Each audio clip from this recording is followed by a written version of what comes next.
Hello po mga kamema. Mema sabi lang, bakit naman napaka-onti lang ng tukod ng isla? So yun nga sa nagtatanong nun, okay, magandang tanong po yan.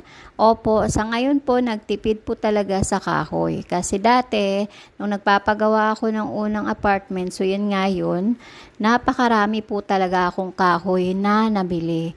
Kasi nung time na yun, 50 pesos isa lang. So ngayon, kung ikukumpara mo ngayon, yan nga yung unang apartment, napaka-dami talaga na kahoy, puro kahoy. Ngayon, eto na.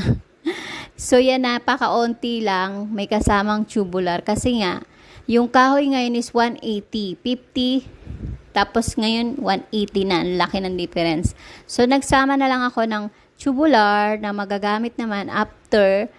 Sa mahal nga ng materials ngayon, mag-iisip ka talaga ng alternative na pwede mong palit sa kahoy. Kasi after nyan, hindi mo na siya magagamit. So, yun lang. Thank you for watching. Bye!